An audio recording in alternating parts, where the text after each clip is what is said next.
Glória a Deus, glória a Deus.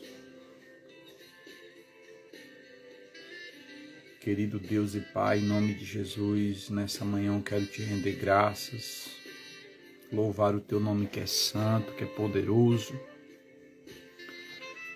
para fazer infinitamente mais do que tudo que pedimos ou pensamos. O Senhor é o nosso Deus.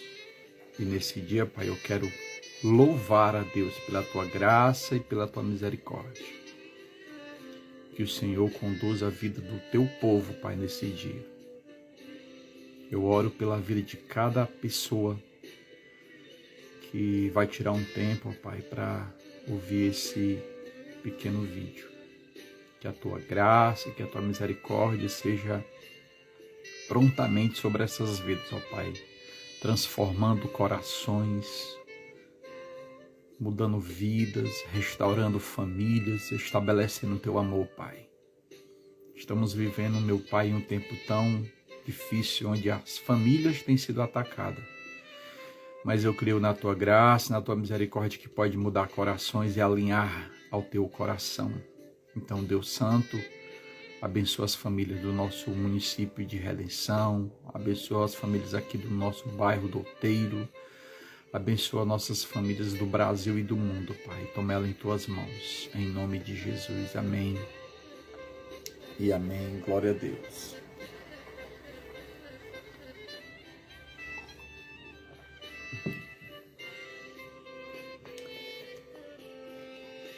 Esse dia tão especial, hoje, sexta-feira, 24 de abril, né? Estamos aí praticamente nos últimos dias do mês de abril. E eu louvo a Deus por tudo que o Senhor tem feito por nós durante esse mês. E nesse dia, meu amado, minha amada, quero ler um texto para você que se encontra no livro de Ruth. Ruth, capítulo 1, do versículo 1 ao 5. Que diz assim a palavra do Senhor. Nos dias em que julgava os juízes, houve fome na terra. E o homem de Belém de Judá saiu a habitar na terra de Moabe, com a sua mulher e seus 2 filhos. Este homem se chamava Elimeleque, sua mulher Noemi, e seus 2 filhos se chamavam Malom e Quilion. Efrateus de Belém, vieram à terra de Moabe e ficaram ali.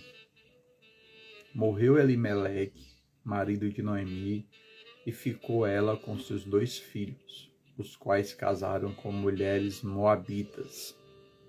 Eram homens, o nome de uma órfã e o nome de outra Ruth. Ficaram ali quase 10 anos. Morreram também ambos, Malom e Quilion, ficando assim a mulher desamparada de seus 2 filhos e do seu marido.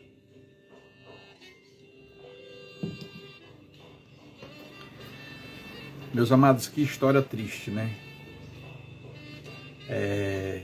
Essa história, ela está inserida no livro, né, de Ruth, que é uma extensão do livro de Juízes, que a Bíblia vai dizer que era um tempo que o povo estava completamente distante de Deus.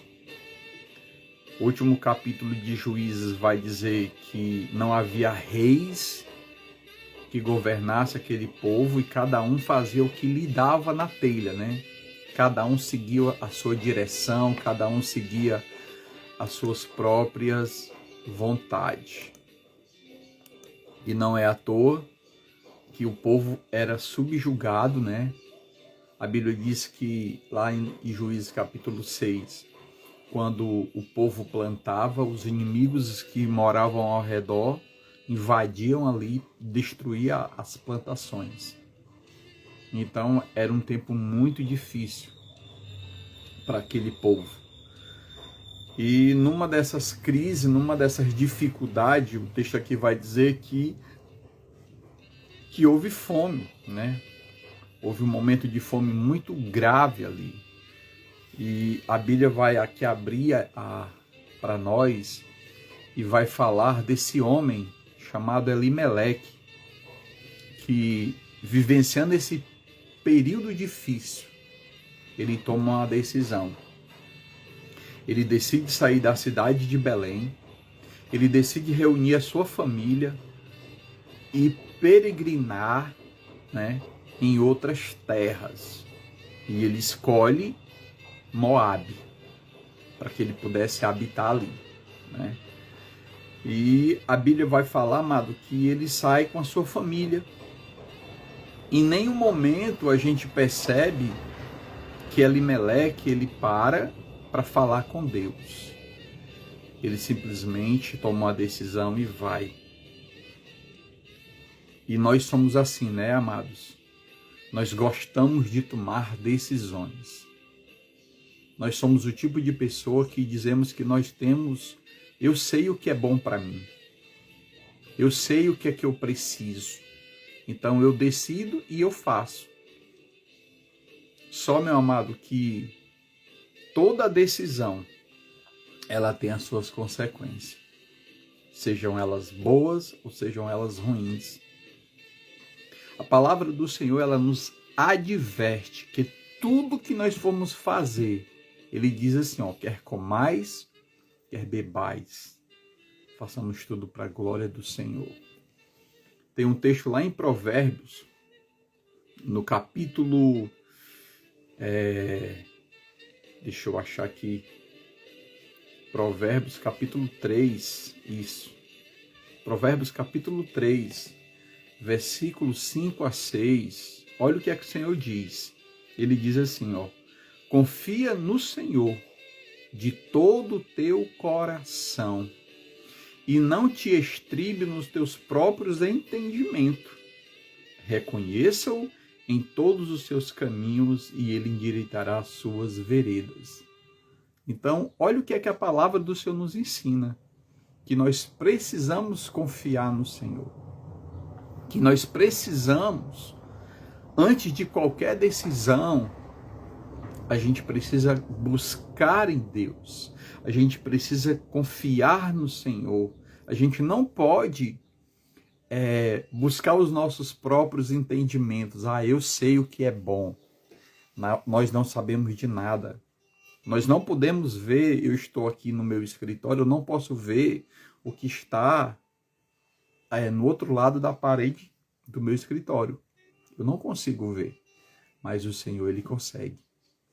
Eu não sei o que vai acontecer daqui a 1 hora, mas Deus, Ele sabe. Eu não sei o que vai acontecer amanhã, mas Deus, Ele sabe. Eu não sei o que vai acontecer daqui a 1 ano, mas Deus, Ele sabe.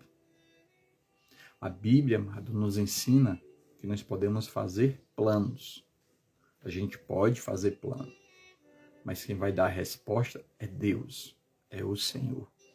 Então a gente se depara com esse homem, Elimeleque, diante de uma crise, a fome, e havia uma preocupação sim, né, de alimentar a sua casa. Ele era o provedor da casa, né? Ele era o responsável pela família. Então eu imagino que é real a realidade que a gente como pai, os irmãos que estão me ouvindo agora são pais, né, têm filhos, sabe que a gente tem uma responsabilidade. Só que a gente não pode tomar decisões sem a direção de Deus. A gente precisa colocar Deus no centro de todas as nossas decisões. O Senhor nos colocou nessa terra para um propósito. O propósito é esse: de adorar o Senhor, de confiar no Senhor, de colocar Ele em primeiro lugar. Olha qual é o primeiro mandamento. Amarás o Senhor, teu Deus, de todo o teu coração, de toda a tua alma, de toda a tua força, de todo o teu entendimento. Então, quando eu amo a Deus de todo o coração, de todo o entendimento, eu vou colocar Ele como base para as minhas decisões. Eu não vou confiar na minha inteligência. Eu não vou confiar no meu dinheiro, né? Eu não vou confiar nas pessoas que estão ao meu redor. Eu vou confiar no Senhor. Vou ler para você de novo Provérbios capítulo 3, versículos 5 a 6. Olha o que é que ele diz. Confia no Senhor de todo o teu coração e não te estriba no teu próprio entendimento. Ou seja, quando eu digo que confio no Senhor, quando eu digo que Ele está no centro da minha vida, que não é o meu intelectual que vai me conduzir, sabe o que é que vai acontecer? Olha o que é que Ele vai dizer. Reconhece em todos os teus caminhos e o que é que o Senhor vai fazer? Endireitará as tuas veredas. João 14,6, Jesus Cristo, ele diz o quê? Eu sou o caminho, a verdade e a vida. E ninguém vem ao Pai a não ser por mim. Eu costumo usar muito esse versículo porque se eu quero o melhor para a minha família, eu tenho que andar no caminho certo. E que caminho certo é esse? O caminho é Jesus. Quando eu caminho no caminho que é Jesus, ele vai dizer que esse caminho, ele é o quê? A verdade. E onde há verdade não há mentira. Onde há verdade há liberdade. Onde há verdade há clareza. E onde há clareza não há dificuldade. As lutas, elas podem vir, porque isso é um fato. O próprio Senhor Jesus, ele diz assim, olha, no mundo tereis aflição, mas tem bom ânimo, porque eu venci o mundo. O Senhor não vai dizer para nós que a gente não vai ter problema. Ele diz que os problemas são reais. As lutas são reais. Mas nós precisamos entender quem está no centro. Então, se você está no caminho, e esse caminho é Jesus, você está seguro nele, porque ele é a verdade, ele é a vida. O Senhor, ele coloca diante de nós decisões a nós tomarmos. Mas ele sempre vai nos mostrar a melhor escolha. Por exemplo, lá em Gênesis, Jesus, o Senhor, ele diz assim, olha, vocês podem comer livremente de todas as frutas que tem no jardim, exceto a que está no meio do jardim. Né? Porque se você comer desse fruto, certamente você vai o quê? Morrer. Ou seja, ele te dá a escolha de você escolher o melhor. E ele também diz que a minha má decisão ela vai trazer consequências terríveis. Deuteronômio capítulo 30, ele vai falar sobre a bênção e sobre a maldição. Ele vai dizer que a gente tem que escolher o quê? A bênção, para que a gente possa viver bem. Eu proponho diante de vocês a vida e a morte, a bênção e a maldição. Porém, escolham a bênção. Porém, escolham a vida. Então, o Senhor ele nos dá o direito de escolher, mas ele também nos deixa livre para tomarmos as nossas decisões. Você vai para o Evangelho de Mateus, ele diz, olha, que existe o caminho estreito e o caminho largo, existe a porta estreita e a porta larga. Ele vai dizer o seguinte, entre no caminho estreito, porque apertada é a porta que conduz à salvação. Ou seja, ele nos coloca diante de situações, mas ele nos dá a direção certa. E olhando para esse texto de Ruth, capítulo 1, a gente vê, a primeira lição aqui que a gente vê nesse texto, amado, é o seguinte. Elimeleque, amado, ele tem um título no seu nome. O seu nome, ele significa Deus é o meu rei. Agora, para pensar, o nome do cara sugere que Deus é o rei dele, mas ele não pede a Deus a direção. Entende aqui como assim há um problema sério? Muitas vezes você que está me ouvindo aí diz assim, ó, Deus ele é o Senhor da minha vida. Mas você não entrega os teus caminhos a ele, você não pede a direção dele, você não pede para que ele lhe ajude. Você vai lá e decide. Ah, o Senhor é tudo na minha vida. Mas toda vida que eu vou fazer alguma coisa, eu digo, olha, Senhor, tu fica do teu lado, que eu faço aquilo que me apraz, porque eu sei o que eu quero. Eu sei o que é bom para mim. Então, declarar que Deus é o Senhor da minha vida é uma coisa, e dizer, Senhor, faz segundo a tua vontade. O salmista, ele diz assim, ó, Senhor, tu sonda e tu conhece o meu coração. Ele faz essa declaração. Então, ele diz, olha, vê se há em mim algum caminho mau, né? Ele diz que o Senhor sonda o coração e que o Senhor olhe para ele, o Senhor esquadrinhe o seu coração e dê para ele uma direção. O que muitas vezes, amado, está acontecendo conosco é o seguinte, a gente declara que o Senhor é o Senhor da nossa vida, mas nós tomamos as nossas próprias decisões. A gente olha para esse cara, ele simplesmente decidiu, ele tomou a decisão dele, ele saiu da casa do pão. Belém significa a casa do pão. Como é que tu sai da casa do pão para ir buscar em outro lugar? Então, meus amados, em nome de Cristo, a primeira lição que nós precisamos entender, baseado nesse texto aqui, é que nós não podemos tomar nenhuma decisão sem a direção de Deus. Tem muita gente, amado, que está na igreja e porque passou por uma luta, sai da igreja e vai para o mundo. Sai da casa do pão e vai buscar em Moabe. Você sabe o que significa Moabe, amado? Os moabitas, eles eram... vocês lembram da história de Ló, quando Ló ele sai de Sodoma e Gomorra? Os anjos tiram Ló de Sodoma e Gomorra e diz que eles não devem olhar para trás, eles vão ali. A mulher de Ló olha para trás, a Bíblia diz que ela vira uma estátua de sal. E Ló ele foge com as filhas para uma montanha, para um local. Só eles três, Ló já era velho. Então as duas filhas, a mais velha e a mais nova, elas trocam uma ideia e dizem assim, olha, o nosso pai está velho, ao nosso redor não existe nenhum homem que possa nos possuir para que a gente possa perpetuar a nossa descendência. Vamos embriagar o nosso pai. Olha aqui, gente, vamos embriagar o nosso pai.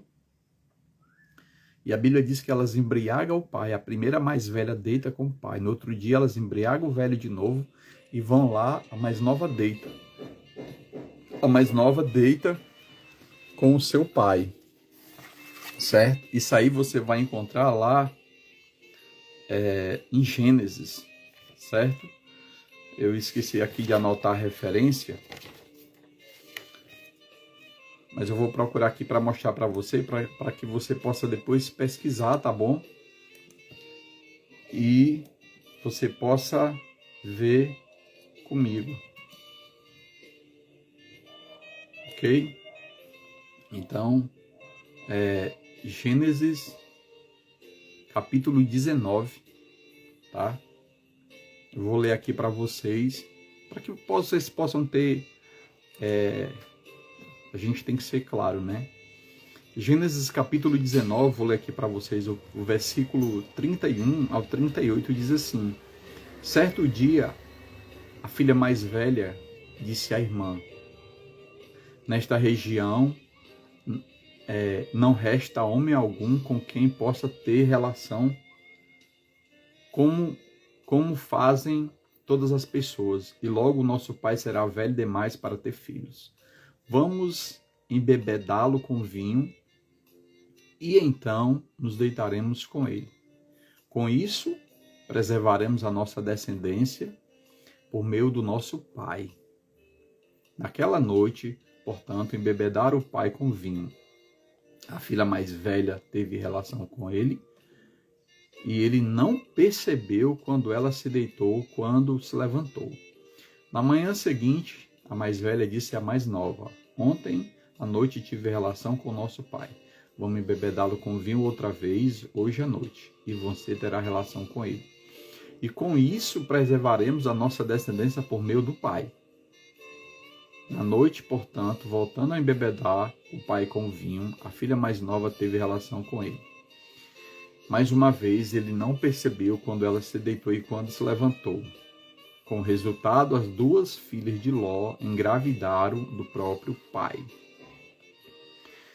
Quando a filha mais velha deu à luz ao filho, chamou de Moabe. Ele se tornou o antepassado do povo conhecido até hoje como os Moabitas. Quando a filha mais nova deu à luz ao menino, chamou de Benjamim.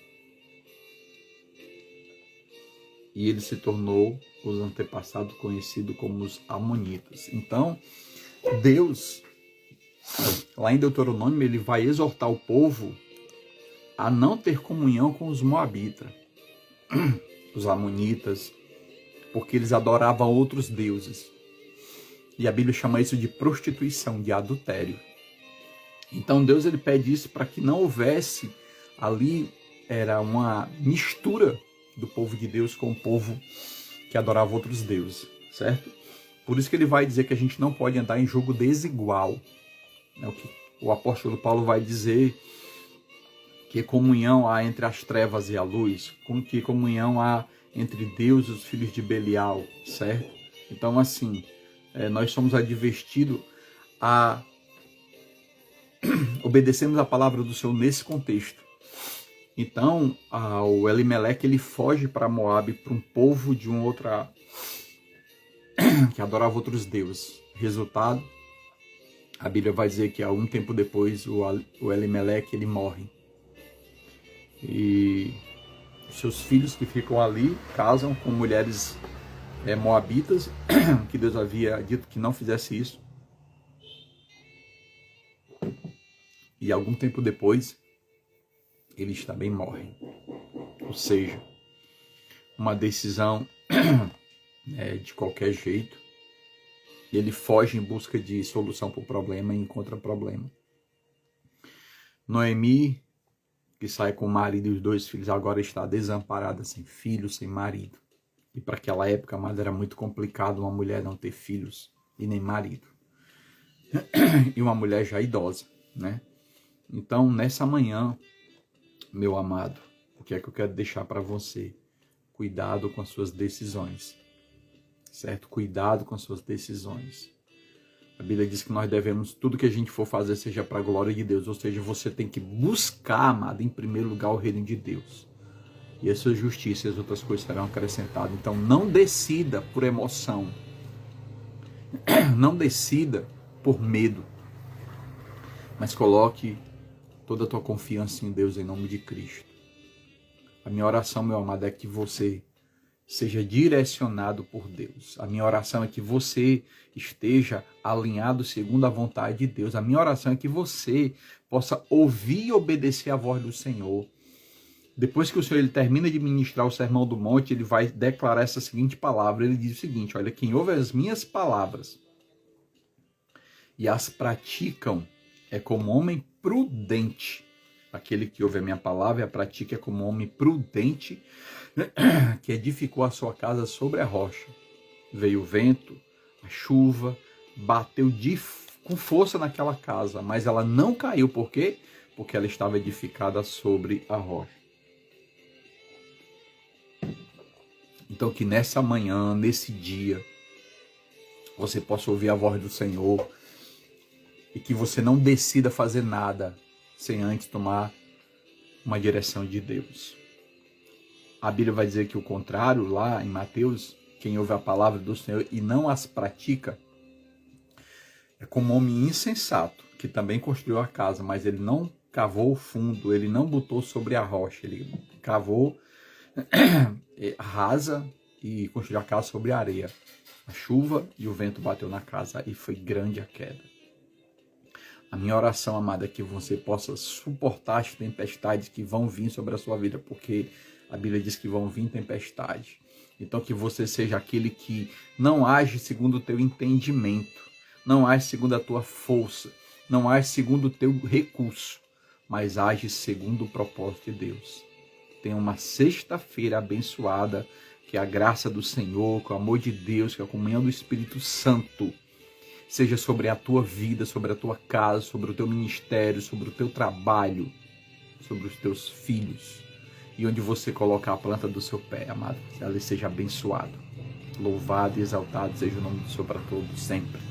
Amém. Fica com Deus e tenha aí uma sexta-feira abençoada, cheia de vida e de graça, para a honra e glória do Senhor Jesus, amado.